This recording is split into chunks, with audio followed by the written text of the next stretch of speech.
പതിതാനാം പാവനേഭ്യോ വൈഷ്ണവേഭ്യോ നമോ നമഃ. നമോം വിഷ്ണുപാദായ കൃഷ്ണപ്രേഷ്ഠായ ഭൂതലേ ശ്രീമതേ ഭക്തിവേദാന്ത സ്വാമിന്നിതി നാമിനെ.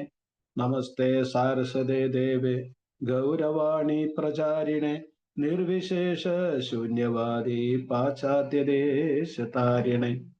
ജയ ശ്രീകൃഷ്ണ ചൈതന്യ പ്രഭു നിത്യാനന്ദ ശ്രീ അദ്വൈത ഗദാധര ശ്രീവാസാദി ഗൗരഭക്തവൃന്ദ. ഹരേ കൃഷ്ണ കൃഷ്ണ കൃഷ്ണ ഹരേ ഹരേ, ഹരേ രാമ രാമ രാമ ഹരേ ഹരേ.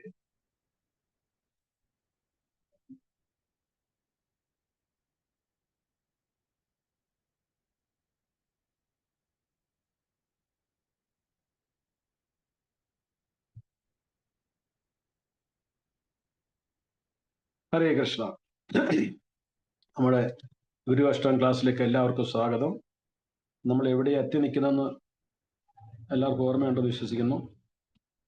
നമ്മൾ ഓരോ ശ്ലോകത്തിനെ ബാക്കിയുള്ള ശ്ലോകമായിട്ട് കണക്ട് ചെയ്യണം. അതായത് ആദ്യം നമ്മളെ ഗുരു എന്താ നമുക്ക് തന്ന എന്ത് ഡയമണ്ട് എന്തായിരുന്നു രത്നം? മായാതത്വം. ഈ ഭൗതിക ലോകത്തിനെ കുറിച്ച് നമ്മളെ ബോധവൽക്കരിച്ചു.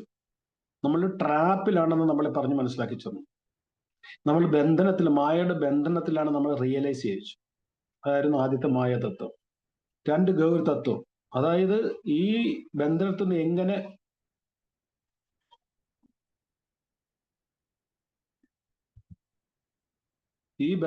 എങ്ങനെ മോചിതനാകാം, എങ്ങനെ മോചിക്കപ്പെടാം എന്നുള്ളത് പഠിപ്പിച്ചു ഗൗരതത്വം. ആ ഗൗരതത്വവും പ്രസാദതത്വവും വിഗ്രഹതത്വവും, ഗൗരതത്വം, വിഗ്രഹതത്വം, പ്രസാദതത്വം, ഇത് മൂന്നും നമ്മൾ ഈ ഭൗതിക ബന്ധനത്തിൽ നിന്ന് എങ്ങനെ മോചിപ്പിക്കാമെന്ന് പറഞ്ഞത് ആദ്യത്തെ 4 ശ്ലോകങ്ങൾ. ആദ്യത്തെ ശ്ലോകത്തിൽ മായാതത്വത്തിനെ കുറിച്ച് ബോധവൽക്കരിച്ചു. പിന്നുള്ള 3 തത്വം എങ്ങനെ ഇതിന് വെളി വരാമെന്ന്. ഭഗവാൻ ചൈതന്യ മഹാപ്രഭുവിന്റെ ആശ്രയം, വിഗ്രഹ സേവ ഒപ്പം പ്രസാദ സേവ, ഇത് 3 കൊണ്ട് നമുക്ക് ഇതിന് വെളിയിൽ വരാൻ പറ്റും. പിന്നെ 5ാമത്തെ ശ്ലോകത്തിൽ പറഞ്ഞതെന്ന് പറഞ്ഞു കഴിഞ്ഞാല് സാധ്യതത്വം, അല്ലെങ്കിൽ രാധാകൃഷ്ണ തത്വം. സാധ്യതത്വം എന്ന് പറഞ്ഞു കഴിഞ്ഞാൽ ഒരു സാധകന് എന്താണ് നമുക്ക് വേണ്ടത്, അത് കൃഷ്ണ ലീല അത് പറഞ്ഞു തന്നു, അല്ലെ? സാധ്യതത്വം. അത് കഴിഞ്ഞിട്ട് വന്നത് അതാണ് സാധ്യതത്വം. അത് കഴിഞ്ഞ് പിന്നെ 6ാമത്തെ ശ്ലോകം, 5 കഴിഞ്ഞ 6ാമത്തെ ശ്ലോകത്തിലായിരുന്നു നികുഞ്ച യൂനോ. അതാണ് നമ്മുടെ പ്രയോജനം. നമുക്ക് ആ ലീലയിൽ പങ്കെടുക്കാം. ലീലയെ കുറിച്ച് കഴിഞ്ഞ ക്ലാസ്സിൽ നമ്മൾ സംസാരിച്ചിരുന്നു. ആ ലീലയിൽ, രാധാകൃഷ്ണ ലീലയിൽ ഗുരു എങ്ങനെയാണ് പങ്കെടുക്കുന്നത്, ആ ഗുരു നമ്മളെ ആ പങ്കെടുക്കാനുള്ള പ്രാപ്തി നമുക്കുണ്ടാക്കി തരുന്ന ഗുരുവാണ്. അപ്പൊ അത് പ്രയോജന തത്വം അതാണ്. അത് കഴിഞ്ഞ് നമ്മൾ നിൽക്കുന്ന 7ാമത്തെ തത്വമാണ്. 7ാമത്തെ തത്വം ഗുരു തത്വമാണ്. അപ്പൊ 7ാമത്തെ ശ്ലോകം നമുക്ക് വായിക്കാം. സാക്ഷാൽ ധരിത്വേന സമസ്ത ശാസ്ത്ര ഉക്ത സദാഭാവ്യദേവ സദ്ധിവി ഹിന്ദു പ്രഭൂര്യ പ്രിയേവ തസ്യ വന്ദേ ഗുരു ശ്രീ ചരണാരവിന്ദം. അതിന്റെ അർത്ഥം, ആ ശ്ലോകത്തിന്റെ അർത്ഥം കൂടെ നമുക്കൊന്ന് വായിച്ചിട്ട് മുമ്പോട്ട് പെട്ടെന്ന് മനസ്സിലാകും. മലയാളത്തിലുള്ള അർത്ഥം സാക്ഷാൽ ധരിത്വേന.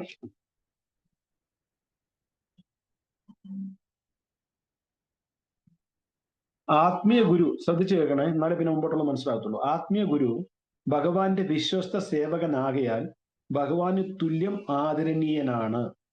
ഇല്ലിത് എല്ലാ സാധുശാസ്ത്രങ്ങളും അംഗീകരിക്കുന്നു. ഇപ്രകാരം ഭഗവാൻ ഹരിയുടെ ആധികാരികനായി പ്രതിനിധിയായ ആത്മീയ ഗുരുവിന്റെ പാതാരബിന്ദങ്ങളിൽ ഞാൻ സാദരം പ്രണാമ അർപ്പിക്കുന്നു.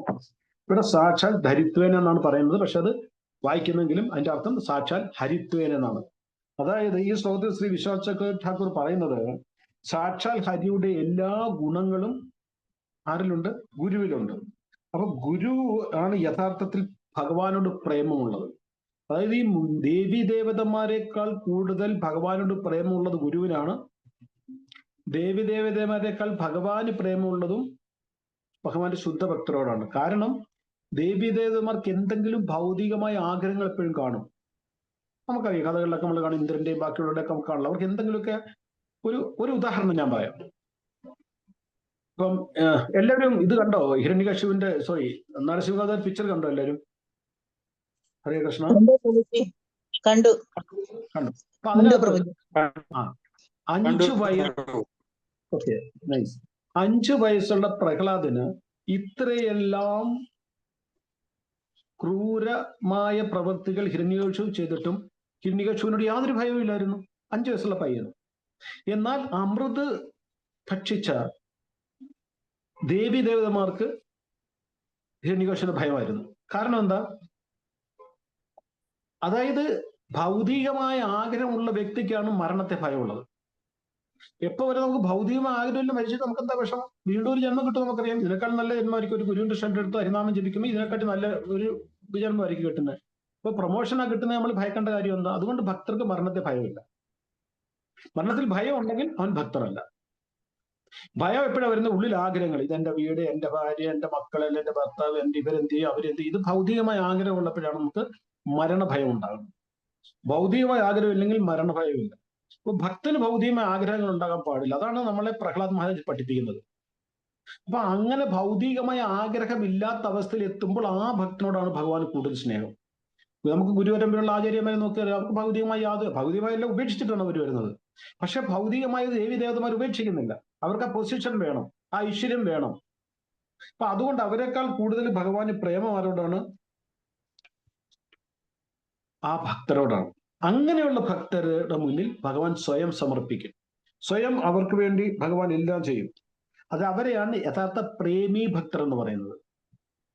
അതായത് ഭൗതികമായ ആഗ്രഹങ്ങളില്ലാതെ ഭഗവാന് വേണ്ടി സ്വയം സമർപ്പിച്ച് ഭഗവാന്റെ സേവനത്തിൽ സന്തുഷ്ടി കണ്ടെത്തുന്ന ഭക്തരെയാണ് നമ്മൾ യഥാർത്ഥ പ്രേമി ഭക്തർ എന്ന് വിളിക്കുന്നത്. അവരെന്താ ചെയ്യുന്നത്? തൻ്റെ ഹൃദയത്തിൽ ഭഗവാനെ പ്രേമപാശം കൊണ്ട് ബന്ധിക്കും. പ്രേമം കൊണ്ട് അവിടെ ബന്ധിച്ചു. എപ്രകാരം യശോദമായി ഭഗവാനെ ഉരലിൽ ബന്ധിപ്പിച്ചോ, അത് കയറ് പേരിനാണ്. അവിടെ പ്രേമം കൊണ്ടാണ് ഭഗവാനെ ബന്ധിപ്പിക്കാൻ പറ്റില്ല. ഭഗവാനെ ആർക്കെങ്കിലും ബന്ധിപ്പിക്കാൻ പറ്റുമോ? പറ്റില്ല. ഇപ്പൊ ഇവിടെ അങ്ങനെയുള്ള ഭക്തർ ഭഗവാനെ ഹൃദയത്തിൽ പ്രേമപാശം കൊണ്ട് ബന്ധിപ്പിച്ചു കഴിഞ്ഞാൽ ആ ബന്ധത്തിൽ ഭഗവാന് പോലും പോകാൻ കഴിയില്ല. ഒരുപക്ഷെ നിങ്ങൾ കേട്ടിരിക്കും വില്ലുമംഗലം ഠാക്കൂറിന്റെ ആ പ്രസിദ്ധ കഥ. അതായത് വൃന്ദാവനത്തിൽ വില്ലുമംഗലം ഠാക്കൂർ ചെല്ലുമ്പോൾ അന്ധനായിട്ടാണ്. കണ്ണ് ചിന്താമണിയുടെ അടുക്കൽ പോയി കഴിയുമ്പോൾ വഴി വെച്ച് കണ്ണൊക്കെ പൊട്ടിക്കുന്ന കഥയെല്ലാം നമുക്ക് അറിയാവുന്ന. അന്ധനായിട്ട് അവിടെ ചെന്നിട്ട് ഒരു ഗോപബാല രൂപത്തിൽ വില്ലുമംഗലം ഠാക്കൂർ വൃന്ദാവനത്തിൽ ചെല്ലുമ്പോൾ വീഴും. ഇങ്ങനെ കുഴിയിലോണ്ട് വീഴുമ്പോ രാധയെന്ന് വിളിച്ചിട്ടാണ് വീഴുന്നത്. ആ രാധ എന്നുള്ള ശബ്ദം കേട്ടപ്പോൾ തന്നെ ഭഗവാൻ ഒരു ബാലരൂപത്തിൽ അവിടെ വന്നു.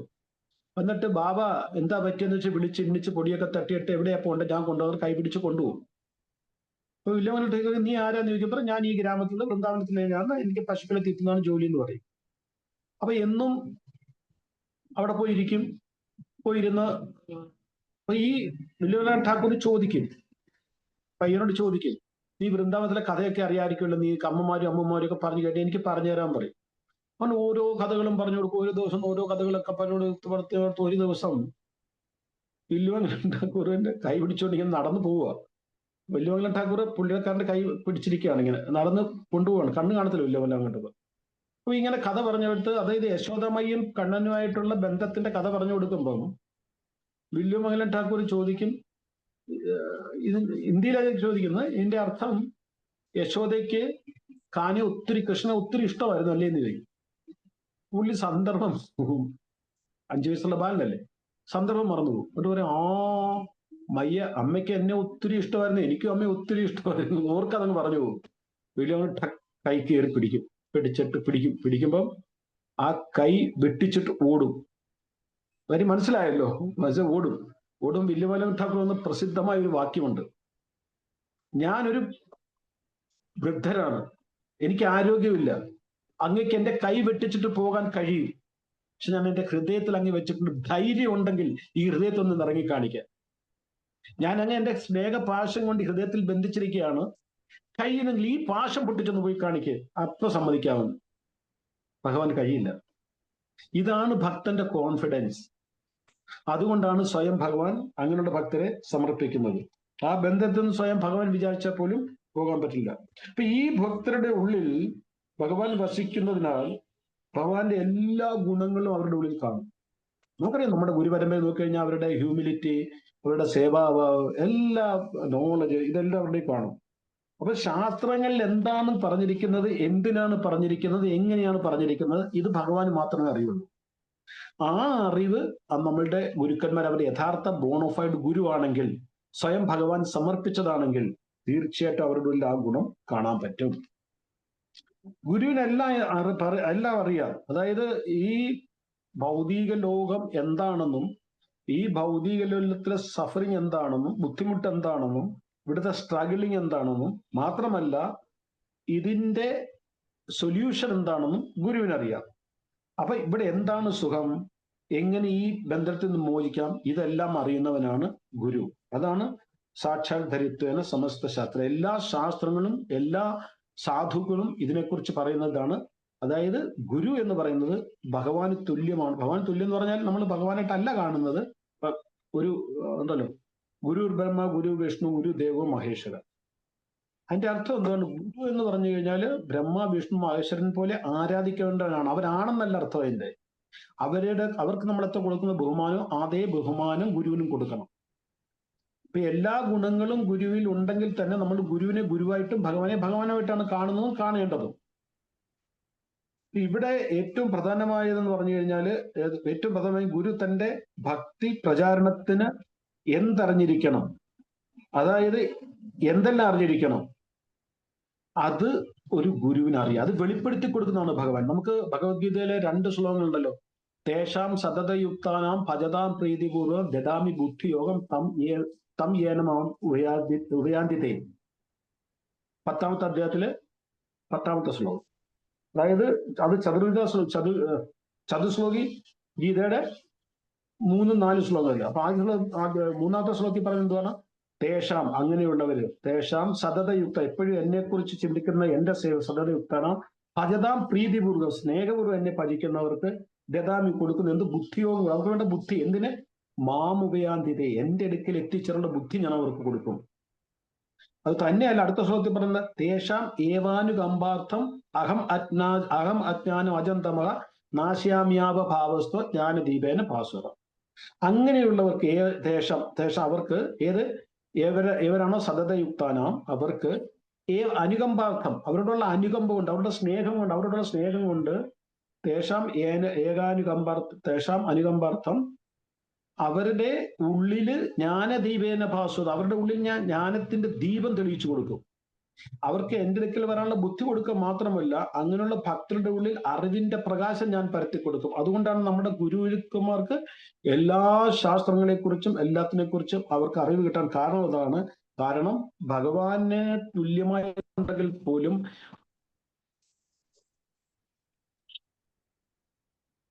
അവരുടെ സേവ, അവരുടെ സമർപ്പണം, അവർക്ക് ഭഗവാനുള്ള പ്രേമം, അത് ഭഗവാൻ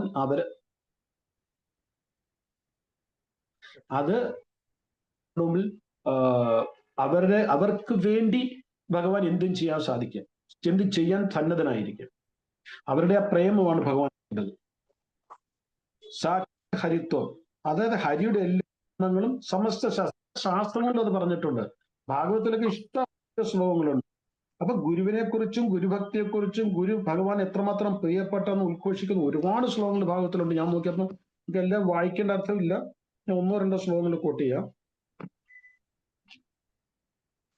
ഒന്നാമത് ഈ 11ാമത്തെ അധ്യായ സ്കന്ധത്തിലെ 2ാമത്തെ അധ്യായത്തിൽ 29 ശ്ലോകം. ഈ ശ്ലോകം എല്ലാം കേട്ടിട്ടുള്ള ദുർലഭം മാനുഷം ദേഹോ ദേഹിനം ക്ഷണഭങ്കുരം തത്രാപി ദുർലഭം മന്യേ വൈകുണ്ഠ പ്രിയദർശനം. അതായത് ദുർലഭം മാനുഷോ ദേഹം, ഈ മനുഷ്യ ശരീരം കിട്ടുന്നത് വളരെ ദുർലഭമായിട്ടാണ്. ദുർലഭം മനുഷ്യതം ദേഹിനാം ക്ഷണഭങ്കുരം, ആ ദേഹവും ആ ശരീരം കിട്ടുന്നതോ കോടാനുകോടി ജന്മങ്ങളുടെ തപസ്യയ്ക്ക് ശേഷമാണ് നമുക്ക് ഈ മനുഷ്യ ശരീരം കിട്ടുന്നത്. കിട്ടിക്കഴിഞ്ഞാലോ ആ ദേഹിയോ ക്ഷണഭങ്കുരം, ക്ഷണസേരം കൊണ്ട് നിന്ന് നമ്മൾ തിരിഞ്ഞൊന്ന് നോക്കിയേ, പുറമോട്ടൊന്ന് നോക്കിക്കേ, എത്ര പെട്ടെന്നാണ് നമ്മുടെ ജീവിതം തീർന്നത്. നമ്മൾ ആരെങ്കിലും ചിന്തിക്കുന്നുണ്ടോ? അതുപോലെ ഇന്ന് വെള്ളിയാഴ്ച, കഴിഞ്ഞ വെള്ളിയാഴ്ച, ഈ വെള്ളിയാഴ്ച പെട്ടെന്ന് സമയം പോകുന്നത്. നമ്മൾ കുട്ടിക്കാലത്ത് തോന്നുന്നു 60 വയസ്സ് 70 വയസ്സ് ഭയങ്കര യാത്രയാണ്. ഇല്ല, ക്ഷണഭങ്കുരമാണ്. ബ്രഹ്മാവിന്റെ ആയുസ് ക്ഷണഭങ്കുരമാണെന്ന് പറയുമ്പോൾ പിന്നെ നമ്മുടെ കാര്യം പറയേണ്ട കാര്യമുണ്ട്. തത്രാപി ദുർലഭം മന്യ വൈകുണ്ഠ ദർശനം, അതിനേക്കാൾ വളരെ, അതായത് വൈകുണ്ഠ എന്ന് പറഞ്ഞാൽ ഇവിടെ വൈകുണ്ഠ എന്ന് പറഞ്ഞാൽ ഭഗവാനെയാണ് വൈകുണ്ഠം എന്ന് പറയുന്നത്. വൈകുണ്ഠ പ്രിയപ്പെട്ടവരുടെ ദർശനം, വൈകുണ്ഠ പ്രിയപ്പെട്ടവരാണ് ഈ നമ്മുടെ ഗുരുക്കന്മാര്. അപ്പൊ ആ ചോദ്യത്തിന്റെ അർത്ഥം പ്രഭുപാദ് പറയുന്നത്, ബദ്ധാത്മാക്കൾക്ക് മനുഷ്യ ശരീരം ലഭിക്കുക വളരെ ദുഷ്കരമാണ്, ഏത് നിമിഷവും അത് നഷ്ടപ്പെടുകയും ചെയ്യാം. മനുഷ്യന്മ നേടിയവർക്ക് പോലും വൈകുണ്ഠനാഥന് പ്രിയങ്കരായ ശുദ്ധഭക്തരുടെ സംഘം വളരെ അപൂർവമായി ലഭിക്കുന്നുള്ളൂ എന്ന് ഞാൻ കരുതുന്നു. അതായത് നവയോഗീന്ദ്രന്മാരുടെ പ്രാർത്ഥനയാണിത്. ഭഗവത്ഗീതയിൽ തന്നെ, ഉദ്ധവഗീതയിലൊക്കെ ഒരുപാട് പ്രാവശ്യം ഭഗവാൻ ഇതിനെ കുറിച്ച് പറഞ്ഞിട്ടുണ്ട്. ഭഗവത്ഗീതയില് 4.34 തദ്വിദ്യ പ്രണിപാതേന പരിപ്രശ്നേന സേവയ, അതിനകത്തും ഭഗവാൻ പറയുന്നത് എന്താണ്? തത്വദർശനം എന്നാണ് പറഞ്ഞിരിക്കുന്നത് ഗുരുക്കന്മാരെ കുറിച്ച്. തത്വപരമായിട്ട് അവര് ഭഗവാനെ തത്വപരമായിട്ട് മനസ്സിലാക്കിയവരാണ്. അതായത് നാലാമത്തെ 9ാമത്തെ ശ്ലോകത്തിലാണ് ഭഗവാൻ പറഞ്ഞ ജന്മകർമ്മജമേ ദിവ്യമേക യോഗ തത്വത തെറ്റു അദ്ദേഹം പുരാതന നൈതി മാമേതി സ്വർജനം. ഏതൊരു വ്യക്തിയാണോ എന്റെ ദിവ്യമായ ജന്മത്തെയും കർമ്മത്തെയും തത്വപരമായിട്ട് മനസ്സിലാക്കിയത്, തെക്ത ദേഹം പുനർജന്മ നൈതി മാമേതി സ്വർജനം. അർജുന, അവര് ദേഹം തേച്ചതിന് ശേഷം തിരിച്ച് ഭൗതിക ലോകത്തിലേക്ക് വരില്ല. ആ തത്വദർശിനികളാണ് ഭഗവാന് പ്രിയപ്പെട്ടത്. അതാണ് നമ്മുടെ ഗുരു. ആ ഗുരുവിന്റെ ചരണാരവിന്ദങ്ങളിൽ ഞാൻ വന്ദിക്കുന്നു. അതാണ് ഈ ശ്ലോകം പറയുന്നത്. അപ്പൊ ഗുരുവിന്റെ ചരണാരവിന്ദങ്ങൾ അഭയം തേടുന്നവന് എല്ലാ തത്വങ്ങളും, അതായത് ഗുരുതത്വം, ഭഗതത്വം, ഹരിതത്വം, മായാതത്വം, പ്രേമതത്വം, ലീലാതത്വം, കൃഷ്ണതത്വം, നാമതത്വം, എല്ലാ തത്വങ്ങളും ഭഗവാൻ തന്നെ വെളിപ്പെടുത്തി കൊടുക്കും. അവർക്ക് ഗ്രന്ഥങ്ങൾ പഠിച്ച് മനസ്സിലാക്കി ഇങ്ങനെ നമ്മൾ പഠിക്കുന്നവർക്ക് അണ പഠിക്കേണ്ട ആവശ്യമില്ല. അത് ആ സമയത്ത് വെളിപ്പെടുത്തി കൊണ്ടുകൊണ്ടേയിരിക്കും. അവർക്ക് എന്ത് ആവശ്യമുണ്ടോ അത് ആവശ്യം അതേ സമയത്ത് ഭഗവാൻ കൊടുത്തിരിക്കും. അത് ശുദ്ധഭക്തരുടെ ലക്ഷ്യമാണ്. അവരുടെ ഓർമ്മശക്തി ഭഗവാൻ കൺട്രോൾ ചെയ്യുന്നത്. നമുക്ക് ചില ശ്ലോകങ്ങൾ അറിയാമെങ്കിൽ തന്നെ ചില പറഞ്ഞുകൊണ്ടിരിക്കുന്നത് നമുക്ക് ഓർക്കത്തില്ല, ചില പേരുകൾ നമ്മൾ ഓർക്കത്തില്ല. അപ്പൊ അവരും നമ്മളുമായിട്ടുള്ള വ്യത്യാസം, അവരുടെ ഹൃദയം ശുദ്ധമായ ഹൃദയത്തിൽ ഭഗവാൻ വസിക്കുന്നു. അവിടെ എല്ലാവർക്കും വെളിപ്പെടുത്തി കൊടുക്കുന്നു ഭഗവാൻ.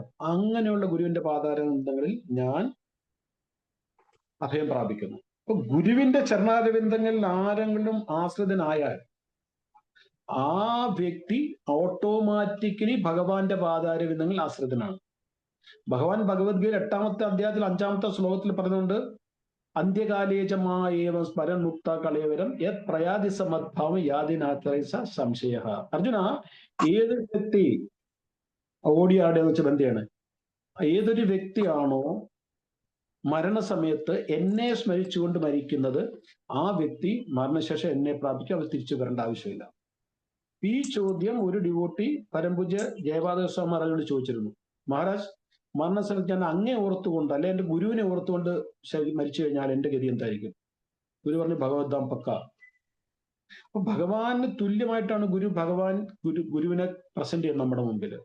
ഭഗവാനെ സ്മരിച്ചുകൊണ്ട് ഏതൊരു വ്യക്തി ഭഗവാനെ സ്മരിച്ചുകൊണ്ട് മരിച്ചു കഴിഞ്ഞാൽ വൈകുണ്ഠപ്രാപ്തി കിട്ടുമെന്നുണ്ടെങ്കിൽ ഗുരുവിനെ സ്മരിച്ചുകൊണ്ട് കഴിഞ്ഞാലും കിട്ടും. അതാണ് പറഞ്ഞത്, ഗുരുവിന്റെ ചരണാരവിന്ദങ്ങളിൽ ആശ്രിതനാകുന്നവന് കൃഷ്ണൻ ആശ്രിതനാകുന്നു. അങ്ങനെയുള്ള ഗുരുവിന്റെ ഉള്ളിൽ ഭഗവാൻ എല്ലാം പ്രകടമാക്കി കൊടുക്കുന്നു. സ്വയം ഏവ സ്മൃത്യതേ, എല്ലാം സ്വയം പ്രകടമാകണം അവർക്ക്. അതുപോലെ 9ാമത്തെ അധ്യായത്തില് 9ാം സ്കന്ധത്തിൽ ഒരു വളരെ മനോഹരമായ, വളരെ ഫേമസ് ആയ, എല്ലാവരും കേട്ടിട്ടുള്ള ഒരു ശ്ലോകമുണ്ട്. അഹം ഭക്ത പരാധീനോ ഹി സ്വതന്ത്ര ഇവ ദ്വിജ സാധുവിർ ഗ്രസ്ത ഹൃദയോ ഭക്തേർ ഭക്ത ജനപ്രിയ. ഇതിന്റെ അർത്ഥം ഞാൻ വായിക്കാം. പരമദിവ്യത്വ പുരുഷനായ ഭഗവാൻ ആ ബ്രാഹ്മണനോട് പറഞ്ഞു, ഞാൻ പൂർണ്ണമായും എന്റെ ഭക്തന്മാരുടെ നിയന്ത്രണത്തിലാണ്. തീർച്ചയായും ഞാൻ ഒട്ടും തന്നെ സ്വതന്ത്രനല്ല. എന്റെ ഭക്തന്മാരെല്ലാം എല്ലാവിധ ഭൗതിക അഭിലാഷങ്ങളിൽ നിന്നും പൂർണ്ണമായും മുക്തരാകിയാൽ ഞാൻ അവരുടെ ഹൃദയങ്ങളിൽ മാത്രം നിൽക്കുന്നു. അതാ ഞാൻ നേരത്തെ ആ ഓടിയാറുടെ ഒന്ന് ബന്ധ ചെയ്യാം. കൗസല്യ സുപ്രജ രാമ പൂർവ സന്ധ്യ പ്രവർത്തതേ ഉത്തിഷ്ഠ നരശാർദൂല കർത്തവ്യം ദൈവമാന്തികം. ആരാ കൗസല്യ? ഓടിയൊന്ന് ബന്ധ ചെയ്യാം. അപ്പൊ ഞാനതാ കുറച്ചു മുമ്പ് പറഞ്ഞത്, അവർക്ക് എന്റെ ഭക്തന്മാരെല്ലാം എല്ലാവിധ ഭൗതിക അഭിലാഷങ്ങളും പൂർണ്ണമായി മുക്തരായതാണ്. മുക്തരായതുകൊണ്ട് അവരുടെ ഹൃദയത്തിൽ ഞാൻ വസിക്കുന്നു. ഭക്തരെ കുറിച്ച് എന്ത് പറയുന്നു? എന്റെ ഭക്തന്മാർ പോലും എനിക്ക് വളരെ പ്രിയപ്പെട്ടവരാണ്. അപ്പൊ ഭക്തന്റെ കാര്യം പറയണ്ട. അപ്പൊ ഇവിടെ തുടങ്ങിയേക്കുന്നത് പരമദൈവത്വ പുരുഷനായ ഭഗവാൻ ആ ബ്രാഹ്മണനോട് പറഞ്ഞു. ആരാണ്, ഏതാണ് ഈ കഥ? ആർക്കെങ്കിലും ഓർമ്മയുണ്ടോ? അഹം ഭക്ത പരാധീനോ ഹി സ്വതന്ത്ര ഇവാദിജ സാധുവിർ ഹൃദയ ഗ്രസ്ത ഹൃദയ ഭക്തേർ ഭക്ത ജനപ്രിയ. ഏത് ശ്ലോകം, ഏത് കഥ? അംബരീഷ് ചരിത്രത്തിലല്ലേ? Thank you Madan. അംബരീഷ് മഹാരാജനെ കൊല്ലാനായിട്ട് ദുർവാസ മുനി അവസാനം രക്ഷയില്ലാതെ എല്ലായിടത്തും വൈകുണ്ഠത്തിൽ ചെല്ലും. ഭഗവാൻ പറയുന്നത്, ഒരു രക്ഷയില്ല, ഞാൻ വിചാരിച്ചാലും നടക്കത്തില്ല. ഞാൻ അഹം ഭക്തപരാധീനോ, ഭക്തന്റെ അധീനതയിലാണ്. ഭഗവാൻ ശ്രീമദ് ഭാഗവത്തിൽ ആദ്യത്തെ ശ്ലോകത്തിൽ എന്താ പറയുന്നത്? ഓം നമോ ഭഗവതേ വാസുദേവ ജന്മാദ്യസ്യോദ ഇതര അഭിഞ്ച സ്വരാട്.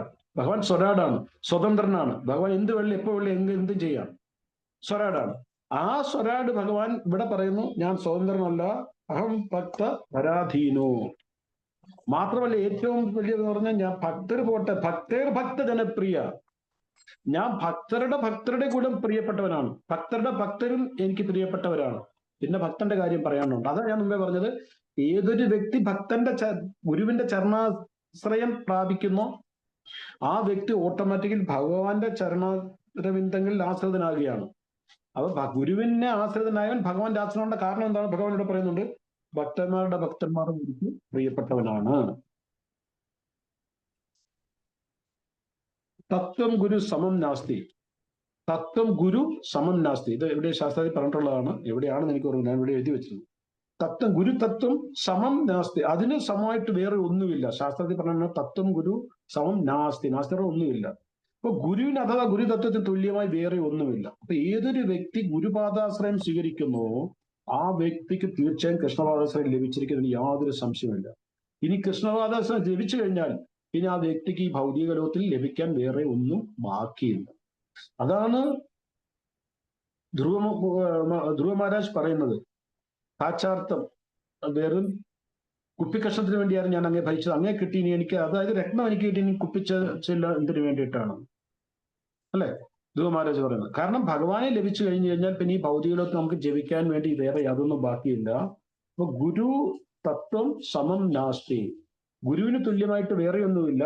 ഗുരുവിന് ഏതൊരു വ്യക്തി ഗുരുവിനെ ലഭിക്കാന്ന് പറഞ്ഞാൽ അർത്ഥം എന്താ? ഈ നമ്മുടെ ഈ എന്താ പറയുന്നത്, ഹരിനാം ദീക്ഷ ബ്രാഹ്മണ ദീക്ഷയൊക്കെ അല്ല ഉദ്ദേശിക്കുന്നത്. ഏതൊരു വ്യക്തി ഗുരുവിന്റെ വചനങ്ങൾ അനുസരിച്ച് ജീവിക്കുന്നു, ഗുരു അപരാധം ഇല്ലാതെ ജീവിക്കുന്നു, ഗുരുവിന്റെ ഇൻസ്ട്രക്ഷൻസ് അതേപടി അനുസരിച്ച് ജീവിക്കാൻ ശ്രമിക്കുന്നു, ആ വ്യക്തിക്ക് മാത്രമേ ഗുരുവിന്റെ ചരണാശ്രയം ലഭിക്കുകയുള്ളൂ. ദീക്ഷ ഏത് സമയം ഗുരുവിന് തിരിച്ചെടുക്കാൻ കഴിയും. അവൻ ഒരുപാട് കഥകളുണ്ട്, പ്രഭുപാദിന്റെ ലൈഫിലും ഉണ്ട്, ഗുരുക്കന്മാരുടെ ലൈഫിലും ഉണ്ട്. നമ്മൾ പറഞ്ഞിട്ടില്ല, ഓട്ടോമാറ്റിക്കലി ആ ദീക്ഷ ഇല്ലാതായിപ്പോ. നമ്മൾ ഗുരുവചനം തെറ്റിച്ചു കഴിഞ്ഞാൽ, നിയമങ്ങൾ തെറ്റിച്ചു കഴിഞ്ഞാൽ നമ്മളുടെ ദീക്ഷ ഓട്ടോമാറ്റിക്കലി പോകും, നമ്മൾ പോലും അറിയത്തില്ല. ബ്രാഹ്മണ ദീക്ഷയും നഷ്ടപ്പെട്ടു പോകും. ആ പൂന്നിന് മാത്രമേ കാണത്തുള്ളൂ, വേറെ ഒന്നും കാണത്തില്ല. മാതാജി കൗസല്യയെ ഓഡിയോ ഓഫ് ചെയ്യാമോ? അതാ ഞാൻ പറഞ്ഞ കൗസല്യ സുപ്രചാരാണോ. അപ്പം പറഞ്ഞതിന്റെ അർത്ഥം ഗുരുവിന്റെ ഉള്ളിലുള്ള ഗുണങ്ങൾ ഭഗവാന്റെ ഗുണങ്ങളാണ്. അപ്പൊ ആദ്യം നമുക്ക് മായാതത്വം തന്നു, 3 ശ്ലോകങ്ങളിൽ നമുക്ക് അതിൽ നിന്ന് എങ്ങനെ വെളിവരണം എന്ന് പറഞ്ഞു. അത് കഴിഞ്ഞ് സാധ്യ അല്ലെങ്കിൽ രാധാകൃഷ്ണ തത്വം തന്നു. രാധാകൃഷ്ണ തത്വം തന്നതിന് പ്രയോജനം തന്നു. ഇനിയും ഗുരുവിനെ അങ്ങനെ ഈ തത്രയൊക്കെ നമുക്ക് തന്ന ഗുരുവിന്റെ ഗ്ലോറിഫിക്കേഷൻ അവസാനത്തെ 2 ശ്ലോകം, അടുത്തതും ഗുരുവിന്റെ ഗ്ലോറിഫിക്കേഷനാണ്. അങ്ങനെയുള്ള ഗുരുവിന്റെ ചരണാരവിന്ദങ്ങളിൽ ഞാൻ വന്ദനം ചെയ്യുന്നു. അപ്പൊ ഈ ശ്ലോകത്തിൽ ശ്രീ വിശ്വനാഥ ചക്രവർത്തി പറയുന്നത്, ഒരു പ്രാമാണിക അല്ലെങ്കിൽ ബോണോഫൈഡ് ഗുരുവിന്റെ യഥാർത്ഥ പൊസിഷൻ എന്ന് പറയുന്നത് സാക്ഷാൽ ധരിത്വേന സമസ്ത ശാസ്ത്ര, എല്ലാ ശാസ്ത്രങ്ങളിലും പറയുന്നത് ഗുരു ഭഗവാന്റെ സ്വരൂപമാണ്. ഉക്തതഥാഭാവ്യ ദേവ സദ്ഭി, വലിയ സദ്ഭി എന്ന് പറഞ്ഞ സാധുക്കളും, വലിയ സാധുക്കളും അതേ അഭിപ്രായമാണ്. ഈ ശ്ലോകത്തിന്റെ അർത്ഥം ഇതാണ്, ഹിന്ദു പ്രഭുവിനെ പ്രിയേവ തസ്യ, എന്നാൽ ഗുരു ഒരിക്കലും തന്നെ ഭഗവാന് തുല്യമായി കാണില്ല. അതാണ് ഹിന്ദു എന്നാൽ പ്രഭുവിനെ പ്രിയേവ തസ്യ, അങ്ങനെ ചിന്തിക്കുക പോലുമില്ല. അതായത് നമ്മൾ പറയുന്നത്, ഇപ്പം പ്രഭുപാദിന്റെ അടുക്കല് സ്റ്റാർട്ടിംഗ് സമയത്തിൽ ഒരു 15 പറഞ്ഞു, അങ്ങ് ആ ഗുരു എന്താണെന്ന് എനിക്കറിയത്തില്ല, അങ്ങ് കൃഷ്ണനാണ്, കൃഷ്ണൻ തുല്യമാണ്, കൃഷ്ണന്റെ അവതാരമാണെന്ന് പറഞ്ഞു. പ്രഭുപാദ് വളരെ ക്രോധത്തോടുകൂടി ആ വ്യക്തി ഔട്ട് ചെയ്തിരുന്നു. അപ്പൊ നമ്മളുടെ സമ്പ്രദായത്തിൽ ആരെങ്കിലും ഗുരു മഹാരാജ് കി ജയ് എന്ന് പറഞ്ഞാൽ ഗുരു മഹാരാജ് ഉടനെ എന്ത് പറയും? ശ്രീല പ്രഭുപാദ് കി ജയ്, അനന്തകോടി വൈഷ്ണവവൃന്ദയ്ക്ക് ജയ്. ഞാനൊന്നുമല്ല. എന്താ പറയുക, അത് നമ്മൾക്കും വേണം. നമ്മൾക്ക് എന്തെങ്കിലും കഴിവ് കിട്ടുന്നു, ഭക്തിയിൽ നമുക്ക് എന്തെങ്കിലും, ചില നല്ലോണം കീർത്തനം ചെയ്യും, ചിലർ നൃത്യം ചെയ്യും, നല്ലോണം പാചകം ചെയ്യും, ചിലർ നല്ലോണം പ്രഭാഷണം ചെയ്യും. എന്തെങ്കിലും ഒരു കഴിവ് കണ്ടെങ്കിൽ ആ കഴിവ് നമ്മുടെ ഉള്ളിൽ അഹങ്കാരം വരുത്താൻ പാടില്ല. ആ കഴിവ് ഭഗവാന്റെ സേവയ്ക്ക് വേണ്ടി നമുക്ക് തന്നതാണ്. ചിലയിടത്തൊക്കെ ഇപ്പം നമ്മൾ എന്തെങ്കിലും ഉത്സവത്തിനൊക്കെ നമ്മൾ ഓരോന്ന് വാടകയ്ക്ക് എത്തുകൊണ്ട് വരത്തില്ലേ, അത് കഴിയുമ്പോൾ തിരിച്ചു കൊടുക്കണം. അത് നമ്മുടെ അല്ല, വാടകയായിട്ട് തിരിച്ചു കൊടുക്കണം. അതേപോലെ ഈ കഴിവ് നമുക്ക് തന്നത് ഒരു പർട്ടിക്കുലർ സമയത്തെ അല്ലെങ്കിൽ പർട്ടിക്കുലർ ജന്മത്തിൽ കൃഷ്ണ സേവ ചെയ്യാൻ വേണ്ടി മാത്രം നമുക്ക് തന്നതാണ്. അതിന്റെ പേരിൽ നമ്മൾ അഹങ്കരിക്കാൻ പാടില്ല. അപ്പൊ നമ്മുടെ ഗുരു പരമ്പര അല്ലെ ഗുരു നമ്മെ പഠിപ്പിക്കുന്നത് എന്താണെന്ന് ചോദിച്ചു കഴിഞ്ഞാൽ ഉള്ളിൽ അഹങ്കാരം അഹംഭാവം പലരും വന്ന് ഗ്ലോറിഫൈ, അയ്യോ മാതാജി ക്യാ പ്രസാദ് മന, അല്ലെ എന്താ പ്രസാദ്, എന്താ നിങ്ങൾ കീർത്തനം, എന്താ നിങ്ങളുടെ നൃത്യം, എന്താ നല്ല ഡ്രസ്സിങ് ചെയ്ത്, എന്താ നല്ലാണ് പ്രഭാഷണം നടത്തുന്നത്. അപ്പൊ നമ്മുടെ ഉള്ളിൽ അഹങ്കാരത്തിന്റെ ലഡു പൊട്ടും. ഓ ഞാനിത് ചെയ്തു, ഞാനിത് ചെയ്തു. എന്തിനാ? ഒരു തൊണ്ടയ്ക്ക് വേദന വന്നു കഴിഞ്ഞ് കഴിഞ്ഞാൽ നമുക്ക് വർത്താനം പറയാൻ പറ്റുമോ? കീർത്തനം ചെയ്യാൻ പറ്റുമോ? നമ്മൾക്ക് പ്രഭുപാദിന്റെ ബുക്കിൽ നിന്ന് ബാക്കിയുള്ള ആചാര്യനും പറഞ്ഞത് കേട്ടിട്ട് കോപ്പി പോസ്റ്റ് ചെയ്യാണ്. അത്രയും അധികാരവും അത്രയും സ്വാതന്ത്ര്യം അത്രയും കഴിവേ ഭഗവാൻ നമുക്ക് തന്നിട്ടുള്ളൂ. എന്തെല്ലാം കഴിവ് ആർക്കെല്ലാം ഉണ്ട്, ഭക്തനായിട്ട് അഭക്തനായിക്കോട്ടെ, ആ കഴിവെല്ലാം കൊടുത്തിരുന്ന ഭഗവാനാണ്. യേശുദാസിന് പാടാനുള്ള കഴിവ് കൊടുത്ത ഭഗവാനാണ്. ആ ബോധമില്ല അഹങ്കരിച്ചു കഴിഞ്ഞാൽ പടി കിട്ടിയിരിക്കും. പിന്നെ നമ്മുടെ യഥാർത്ഥ ഗുരു എല്ലാ ശാസ്ത്രങ്ങളും പറയുന്നത് ഗുരു ഭഗവാന്റെ സ്വരൂപമാണ്. തഥാഭാവ്യ ദേവ സദ്ധിപേ, എല്ലാ വലിയ വലിയ സാധുക്കളുടെ അഭിപ്രായം അത് തന്നെയാണ്. പക്ഷെ കിന്തു എന്നാൽ പ്രഭുര്യ പ്രിയേവ തസ്യ, എന്നാൽ ഗുരു ഒരിക്കലും തന്നെ ഭഗവാൻ തുല്യമായി കാണില്ല. അങ്ങനെ ചിന്തിക്കുക പോലുമില്ല. അങ്ങനെ ആരെങ്കിലും പറഞ്ഞാൽ അത് സമ്മതിക്കുക കൂടിയില്ല. ഈവൻ ചൈതന്യ മഹാപ്രഭു ഇത് ഭഗവാന്റെ അവതാരമാണ്. ഭഗവാന്റെ അവതാരമല്ല, ഭഗവാനാണ്. പക്ഷെ ഭഗവാനാണെന്ന് പറയുമ്പോൾ എന്റെ ചെവിയും പൊത്തിക്കൊണ്ട് ഓടുമായിരുന്നു അവിടുന്ന്. എന്താ കാരണം? ചൈതന്യപൂർവ്വം നമ്മളെ ഇത് പഠിപ്പിക്കാൻ. നാളെ ചൈതന്യ മഹാപ്രഭു അത് അക്സെപ്റ്റ് ചെയ്ത് കഴിഞ്ഞാൽ അതിന്റെ താഴെയുള്ള ഗുരുവരമ്പയുള്ള ആരെങ്കിലും അതുപോലെ പറയും. അല്ലെങ്കിൽ ആരെങ്കിലും പറയുന്നത് കേൾക്കുമ്പോൾ അതുപോലെ പറയും, ഓക്കെ അയാം എന്ന് പറയും. അപ്പൊ അത് പറയാതിരിക്കാൻ വേണ്ടി, നമ്മളെ പഠിപ്പിക്കാൻ വേണ്ടിയാണ് ചൈതന്യ മഹാപ്രഭു ആരെങ്കിലും പറയും അങ്ങ് കൃഷ്ണനാണ്, അങ്ങ് ജഗന്നാഥജിയാണ്, അങ്ങ് അതാണെന്ന് പറയുമ്പോൾ ദേഷ്യപ്പെട്ടിട്ട് അവിടെ ചെവിയും കുത്തിക്കൊണ്ട് വിഷ്ണു വിഷ്ണു എന്ന് പറഞ്ഞ് പോവായിരുന്നു. ചൈതന്യ മഹാപ്രഭുവിന്റെ ജീവിതത്തിലുള്ള എന്തെല്ലാം കാര്യങ്ങളുണ്ടോ, എന്തെല്ലാം, അതെല്ലാം നമുക്കുള്ള ഇൻസ്ട്രക്ഷൻസ് നമ്മളെ പഠിപ്പിക്കാൻ വേണ്ടിയിട്ടായിരുന്നു. ആ അവതാരത്തിന്റെ ഉദ്ദേശം അത് തന്നെയായിരുന്നു. ഹരേ കൃഷ്ണ മന്ത്രം നമുക്ക് തരിക, അത് ഒക്കെ. അതിനോടൊപ്പം തന്നെ എങ്ങനെ ആ ഭക്തിപൂർവ്വം ജീവിക്കണം, കൃഷ്ണ പ്രേമം എങ്ങനെയായിരിക്കണം, കൃഷ്ണ സേവ എങ്ങനെയായിരിക്കണം, അതെല്ലാം നമ്മളെ പഠിപ്പിച്ചതും ചൈതന്യ മഹാപ്രഭുവാണ്. അപ്പൊ അത് സമ്മതിക്കും. ഗുരു എന്ന് പറയുന്നത്, ഗുരു എപ്പോഴും പറയുന്നതാണ് I am the eternal servant of, I am the eternal ഉപയോഗിക്കല്ല, I am the servant of Krishna, അല്ലെങ്കിൽ സർവന്റ് ഓഫ് ദി കൃഷ്ണ. ഗുരുവിന്റെ പൊസിഷൻ ഏത് ഗുരുവായാലും ഗുരുവിനോട് ചോദിച്ചാൽ പറയുന്നത് ഇത് മാത്രമാണ്. ഗുരു ഭഗവാന്റെ നിജി പാർഷത്താണ്. നിജി പാർഷത്ത് എന്താണെന്ന് ചോദിച്ചു കഴിഞ്ഞാല് എനിക്കൊന്ന് 5-ാമത്തെ ശ്ലോകത്തിലോ 6-ാമത്തെ ശ്ലോകം ഞാൻ വളരെ വിശദമായിട്ട് പറഞ്ഞായിരുന്നു. 5-ാമത്തെ ശ്ലോകത്തില് ശ്രീരാധിക മാധുര്യ ലീല ഗുണരൂപനാഥ്നം, ലീല ഗുണരൂപനാഥ്നം, അതിനകത്ത് പറഞ്ഞിരുന്നു ഭഗവാന്റെ നിജ പാർഷം എന്ന് പറഞ്ഞാൽ പേഴ്സണൽ സർവന്റ് അല്ലെങ്കിൽ പേഴ്സണൽ അസിസ്റ്റന്റ് ഭഗവാന്റെ. നമ്മളുടെ ഗുരുപരമ്പരയിൽ, അതായത് വിശ്വനാഥ ചക്രവർത്തി ഠാക്കൂർ പറഞ്ഞിരിക്കുന്നത്, നമ്മുടെ ഗുരുപരമ്പരയിലുള്ള മിക്കവാറും എല്ലാ ആചാര്യന്മാരും ഭഗവാന്റെ പെർമനന്റ് പാർഷദാണ്. അവര് ഇവിടെ വന്നിരിക്കുന്നത് കൃഷ്ണന്റെ ഇൻസ്ട്രക്ഷൻ അനുസരിച്ച് ഈ ഭൗതിക ലോകത്തിൽ നമ്മെ പോലുള്ള ബദ്ധ ജീവാത്മാക്കളെ ഈ ബന്ധനത്തിൽ നിന്ന് മോചിപ്പിക്കാൻ വേണ്ടിയാണ്. അവരുടെ ത്യാഗം എന്ന് പറഞ്ഞാൽ എന്തോ ഒരുപാട് പ്രാവശ്യം അതിന്റെ അർത്ഥം പറയുന്നുണ്ട്. ത്യാഗം എന്ന് പറഞ്ഞാൽ ത്യജിക്കുക എന്നുള്ള വാക്ക്. ആര് ത്യജിക്കുന്ന ആ പ്രക്രിയയാണ് ത്യാഗം. ആര് ത്യജിക്കുന്നു അതാണ് ത്യാഗി. എന്ത് ത്യജിക്കുന്നത്? നമുക്ക് ത്യജിക്കാൻ പറ്റാത്ത എന്തെങ്കിലും വേറൊരാളിന് വേണ്ടിയിട്ട്, വേറൊരാളുടെ സന്തോഷത്തിന് വേണ്ടിയോ വേറൊരാൾക്ക് ഉപയോഗപ്പെടുന്ന രീതിയിൽ ത്യജിക്കുകയാണെങ്കിൽ, ഇപ്പം ഞാൻ സിഗരറ്റ് വലിക്കും, എനിക്ക് ലങ്സിന് ക്യാൻസർ ഉണ്ട്, ഡോക്ടർ നാളെ പോലെ വലിക്കുക, ഞാൻ സിഗരറ്റ് ഉപേക്ഷിച്ചു, അത് ത്യാഗമല്ല, അത് മജബൂരിയാണ്, വേറെ നിവൃത്തിയില്ലായ്മയാണ്. അതായത് എനിക്ക് ഏറ്റവും പ്രിയപ്പെട്ട എന്താണ്, അത് വേറൊരാളുടെ സന്തോഷത്തിന് വേണ്ടി ത്യജിക്കുകയാണ്, അല്ലെങ്കിൽ സ്വന്തം കാര്യത്തിന് വേണ്ടിയാണെങ്കിലും ശരി, നല്ല ഉപയോഗത്തിന് വേണ്ടി, എനിക്ക് വേണ്ടി അല്ലെങ്കിൽ കൂടി, അതിപ്പം ഭക്തിക്ക് വേണ്ടിയാണെങ്കിൽ കൂടി അത് ത്യാഗമായിട്ട് കണക്കാക്കാം. അപ്പം ഗോലോക വൃന്ദാവനത്തിൽ ഭഗവാന്റെ രാധായുടെയും കൃഷ്ണന്റെയും നിത്യലീല ഉപേക്ഷിച്ച് ഈ ഭൗതിക ലോകത്തിൽ അവർ വന്ന് അനുഭവിക്കുന്ന വേദനകൾ, ഉദാഹരണം ദേവാദ സ്വാമി ഗുരു മഹാരാജ്, ആ ശരീരത്തിൽ ഇനി എന്താണ് ബാക്കിയുള്ളത് അനുഭവിക്കാൻ. ഇന്നലെ എൻ്റെ ഒരു ഫോട്ടോ വന്നു, അതിനകത്ത് ഭാഗവതം ക്ലാസ്സിലാണോ CC ക്ലാസ്സിലാണോ വന്നേക്കുന്നത്, ഓക്സിജൻ പൈപ്പായിട്ടാണ്, ഓക്സിജൻ കിട്ടാൻ വിഷമായിട്ട് ഓക്സിജൻ എടുത്തിട്ട് വന്നിരിക്കും, സേവ ചെയ്യാൻ വന്നിരിക്കുന്നു.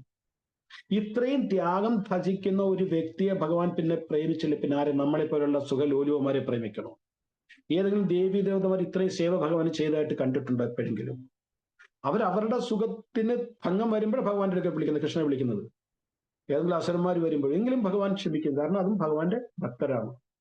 അപ്പൊ പ്രേമപൂർവ്വം ഭഗവാനെ സേവ ചെയ്യുകയും ഭൗതികമായ ആഗ്രഹങ്ങൾ ഇല്ലാതെ ഇരിക്കുകയും ചെയ്യുന്ന ഒരു അവസ്ഥയിൽ ആ വ്യക്തിയോട് ഭഗവാൻ എന്തുമാത്രം പ്രേമം കാണും ആലോചിച്ച് നോക്കുക. ആ ഗുരുവിന്റെ പാതാരബന്ധങ്ങൾ, ചരണാരബന്ധങ്ങളിൽ വന്ദിക്കുന്ന പ്രാർത്ഥനയാണ് ഗുരുഅഷ്ടകം. അപ്പൊ ഗുരുവിന്റെ മഹത്വം നമ്മളെ മനസ്സിലാക്കി തരാൻ വേണ്ടിയാണ് വിശ്വനാഥ ചക്രവർത്തി ഈ 8 ശ്ലോകങ്ങൾ നമുക്ക് തന്നു, 8 രത്നങ്ങളായിട്ട് നമുക്ക് തന്നത്.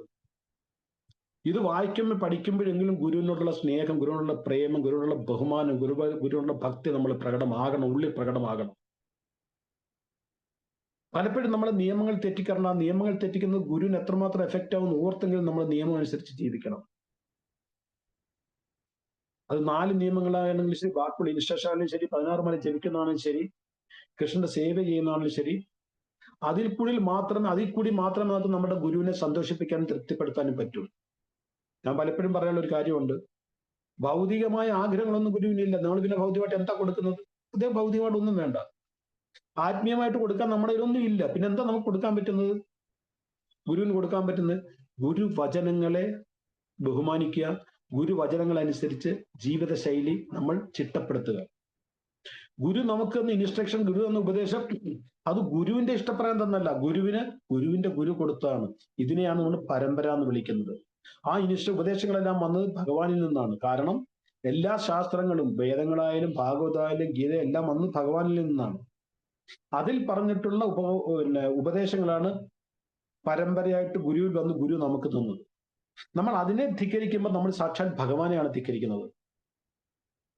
പലരും, ഞാൻ ദീക്ഷിത് ഭക്തരെ കണ്ടു, ഒരു പ്രാവശ്യം ഒരു ചായ കുടിച്ചാൽ എന്ത് സംഭവിക്കും? ഒന്നും സംഭവിക്കില്ല. ഒന്നും സംഭവിക്കില്ല, ഗ്ലാസും പൊട്ടിപ്പോത്തില്ല. അങ്ങനെ ആകുമ്പോൾ അത് മനസ്സിലാവും, അത് ഗുരു അപരാധമാകും.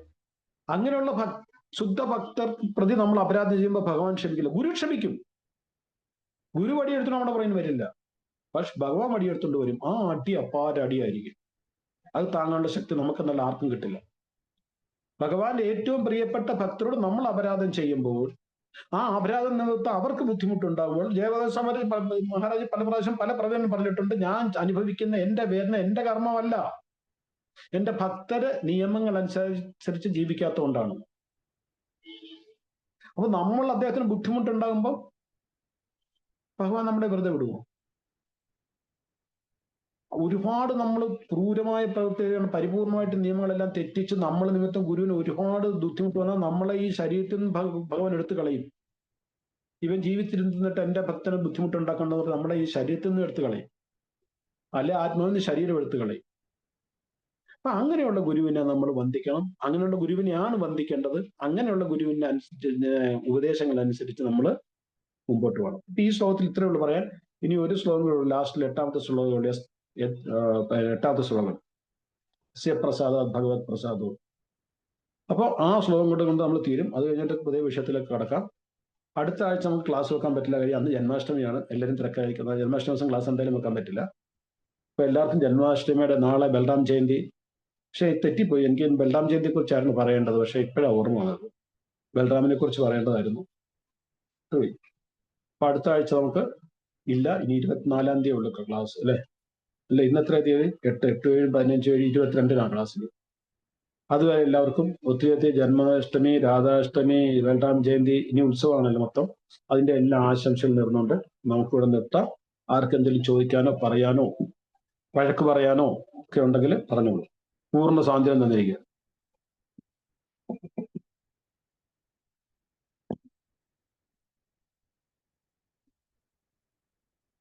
എല്ലാരും ഉറങ്ങിപ്പോയെന്ന് തോന്നുന്നു. ഹരേ കൃഷ്ണ പ്രഭു. ഇല്ല, ഹരേ കൃഷ്ണ. ഞാൻ കുറച്ച് വൈകിപ്പോയി, തുടക്കം കേട്ടില്ല. അതുകൊണ്ട് റെക്കോർഡ് എടുത്തില്ല? റെക്കോർഡിംഗ് ഉണ്ട്, അത് കേട്ടുള്ളൂ. ഗുരുവിന്റെ മഹത്വം ഒത്തിരി പറഞ്ഞാൽ തീരാത്തത്രയും പ്രഭു ഈ ശ്ലോകങ്ങളിലൂടെ പറഞ്ഞു തന്നു. താങ്ക് യു പ്രഭു, കുറെ അറിവ് തന്നതിന്. ഹരേ കൃഷ്ണ. നരോത്തം കൃഷ്ണപ്പോ നമുക്ക് നിർത്താം, വേറെ ആർക്കൊന്നും പറയാനില്ലെങ്കിൽ. ഓക്കെ, ഹരേ കൃഷ്ണ പ്രഭു. Thank you very much. ഹരിബോൾ. ഹരേ കൃഷ്ണ. ഹരിബോൾ. വാഞ്ചാകൽപതരുഭ്യശ്ച കൃപാസിന്ധുഭ്യേവ ച സിന്ധു പതിതാനാം പാവനേഭ്യോ വൈഷ്ണവേഭ്യോ നമോ നമഃ. കൂടി വൈഷ്ണവൃന്ദ കി ജയ്, ശ്രീരവൃപാദ് കി ജയ്. ജന്മാഷ്ടമി ശേഷം നമുക്ക് എല്ലാവർക്കും വീണ്ടും കാണുന്നവരെ എല്ലാവർക്കും ഹരേ കൃഷ്ണ. ഹരേ ഹരേ കൃഷ്ണ. കൃഷ്ണ. ഹരി ബോൾ. ഹരേ കൃഷ്ണ. ഹരി ബോൾ. हरे कृष्ण प्रभु കൃഷ്ണ. प्रभु प्रणाम हरे कृष्ण हरे कृष्ण प्रभु. ഹരേ കൃഷ്ണ.